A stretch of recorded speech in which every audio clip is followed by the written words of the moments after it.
Well, it's going to look like I hit you. It looked like I hit him, right? Oh. That's because we blocked it with the camera. And that is why you're Bob Odenkirk.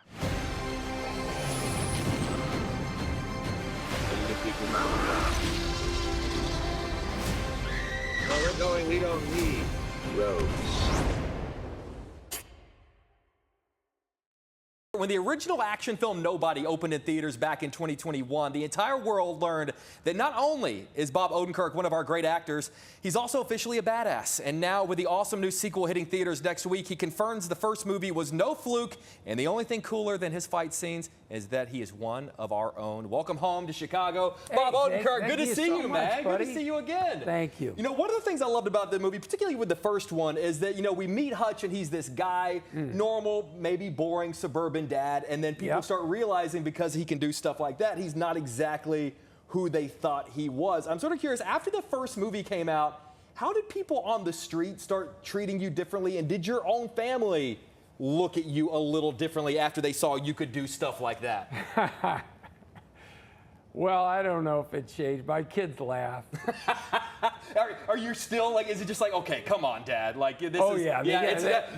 They're in no way thinking that you're actually getting into elevators like that. Well, they watch me exercise. Sure. And I exercised for 2 years plus for the first film, and I carried it on. I didn't stop, even though you never know how a movie's going to do, whether they'll ever need you to do that again. But I actually enjoyed the exercise that I got. That Universal paid for. Thank you, Universal. We love you, Universal. They got me the greatest trainer, Daniel Bernard, who's a stunt actor, who's actually in Nobody 2 and Nobody 1, and in every other action film you've ever seen. Great, maybe the greatest stunt actor of our time. And so I got this free exercise training, and it was great. And my kids saw me doing that, and that was a big part of our lives. And my wife would also roll her eyes and laugh. I'll tell you what, she stopped rolling her eyes when the first film did well. It changes everything, man. When those so my wife is a manager. My wife, Naomi, is a manager. She oversees numerous careers. She's helped begin many careers that you've known. And the idea of me doing an action movie, I promise you, she did not take as a legitimate notion. Until that. Well, were you number one at the box office that last weekend? Actually, she saw the movie, and Naomi is moved, emotionally moved by well-done art.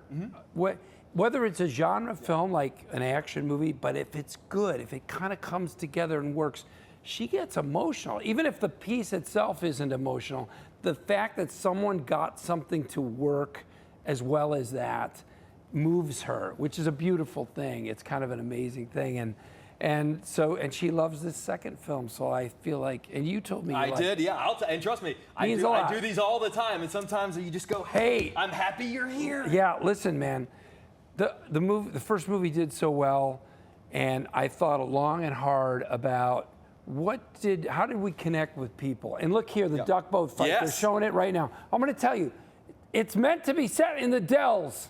Chicago. Honest to God, it felt very Dells. Whenever I watched the movie, I thought this feels like it could be the Dells. So the first outline that Derek Kolstad came up with for Nobody 2 had me and the wife, played by Connie Nielsen, wonderful actress.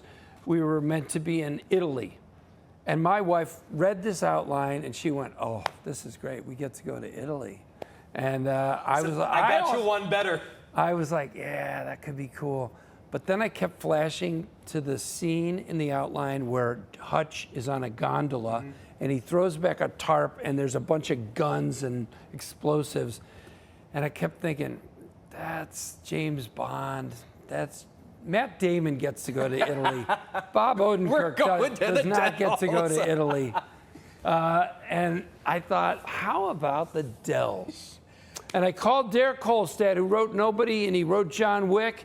And I said, hey, man, what if we change it from Italy to the Dells? And he grew up in Madison, Wisconsin. And he said, I get it. Let's do it. And honestly, it feels so much more right. We got about 60 seconds left in this segment. I want you to, if you would do me a favor, because there are a lot of actors who I know they have to do the fake movie punch. Sure, but yeah. it doesn't. I see them do it, and I go, they're clearly doing. Your movie punches look like they land. Could you show me the art of the movie punch? First of all, anybody who actually does fighting, boxers and MMA fighters and all these UFC fighters, I just met Michael Chandler, and they all laugh at what we do. What we do is a version of real fighting, but it's overstated. Okay. Can we show on camera? I can show you. Okay. So here's the difference. See, a real boxer is gonna cover his face, right? So, but I'm an actor. Sure. Right? We wanna see come in. we want to see your ugly face. So my hands are down here, not up here where they should be. Okay. And then the punch starts here. It starts from the hip. All right. Starts from the hip. Move those legs. You got to move the feet first. Then the punch is last, the last thing, and you miss by a mile. Okay. You miss by a mile. You miss by a mile. But then I gotta sell it. But see, no. They got to get the camera behind the right shoulder. So you got to block here. I'm gonna tell you something. Okay. Here we're gonna work with this See what camera happens? right here. Okay. This You camera, work that with camera. Spielberg, and you know how to block, man. No, it's gonna look like I hit you. It looked like I hit him, right? Oh. That's because we blocked it with the camera. And that is why you're Bob Odenkirk. Don't go anywhere. We're going to stick around with Bob in just a minute. Nobody 2 in theaters next Friday, August 15th. We'll be right back. We're back live with Mr. Bob Odenkirk. Bob, first of all, thank you for teaching me that fight scene, man. That was awesome. I wanted to just watch that moment with you because I think that's one of the all-time great TV moments of one of the all-time great TV series. I want to talk about being home in Chicago. You know, there's so many times I talk with an actor who has a tie here. Maybe they went to school or Second City. And a lot of them say that, you know, Chicago has its fingerprints on their characters, whether the character is from Chicago or not. Do you see that when you watch your old performances? Are there things in there where you go, God, that's so Chicago right there?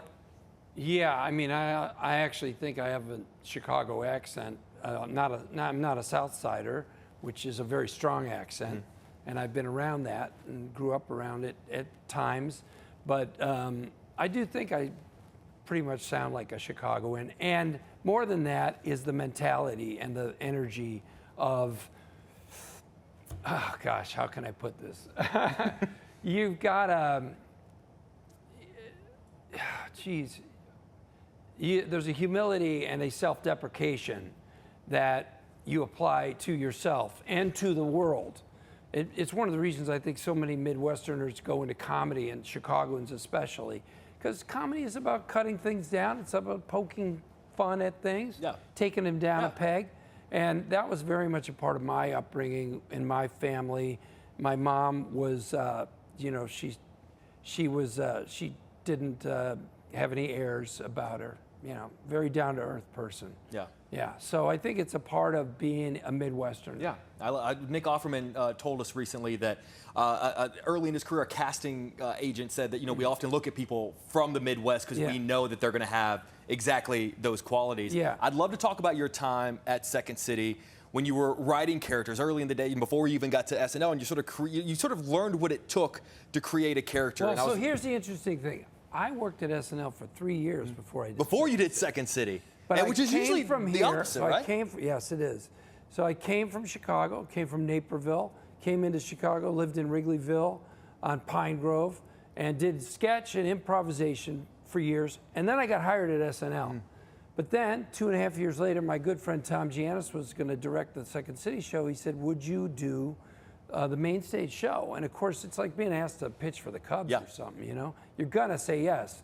And so I said, sure, and I went back, and that's when I developed the show. I helped write the show and wrote the motivational speaker. I was just about to ask. I would love to know. We're running out of time. Do you have a great story with Matt Foley and the great Chris Farley? So Chris did an improvisation where he played a coach, and we did an anti-drug rally, and he did a version of Matt.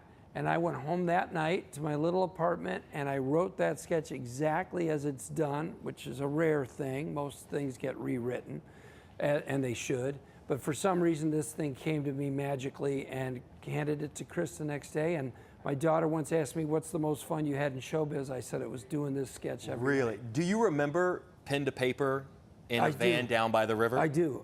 And I was picturing the DuPage River in Naperville, and the hippies who used to hang out on the bridge by the Burger King in Naperville. When I was a kid, we'd occasionally go out to the Burger King it was a real treat for us. And I'd watch these guys hanging out and thought, do they live here? I just love, so the river in the van down by the is the DuPage. DuPage I love River. this. I always love in this clip you can see David Spade so just losing it. Chris at Second City, Chris would do this character until he made every actor laugh on stage every night. And at SNL, famously, Lauren does not like when the actors break. But is that the ultimate compliment, though, when something that you've created is making the actors? Well, I mean, Chris made him break. What I did was I gave it structure and a story that was fun to hear and fun to picture. It kind of had a little more resonance than most sketch characters have. Yeah. And I always felt there could be a movie in Chris doing that character. Of course, not as broad, but Chris had so much ability in drama that we never got to see. Oh, I really do think. Well, there's always that thing that comedy is harder than drama. If he was that good at comedy, I mean, you've done both. You know, I think it's harder for drama actors to do comedy. Sure. Daniel Day-Lewis isn't doing Matt Foley. No, because they always think to do comedy means to be big. Yeah. And they're not right. They're only a quarter right. How did directors say that if an actor's trying to be funny, then they're not funny? Which is, really quick before we go, you said you hit up a couple of Cubs games this weekend. You're actually going tonight. Go again tonight. What is that? I mean, I feel like one of the things I love about Chicago is that a celebrity can be in town, and we also go, cool, awesome, welcome home. Is it a fairly normal experience as it used to be back in the day going to the game? It's an intimidating thing to go in the public like that. But the people at Cubs games are great. Yeah. I mean, they'll wave to you, they'll shout, hey man, love your work, but they generally leave you be and you get to enjoy the game as a fan, which is what I am. I watch almost every Cubs game on my phone. Yeah. And so I just want to see this team. This is an amazing team, and you know how solid they are. They look good, man. I just love watching them. We are wrapping up. We love you, buddy. Thanks, Nobody 2 in theaters, August 15th, man. I'll just come to the game with you tonight if that works for you. You, me, John Cusack. All right, as we wrap up, we're about to go to break. You want to do one more punch? One more punch. All right, we'll do. All right, we're going to take one to the body. Okay. Ready? You got to take this. Ready? Okay. Boom. See, I kind of hit your shirt a little. Now one more to the face. It's going to be a hard one. Wham! Now that hurt. Oh, man, thank you so much.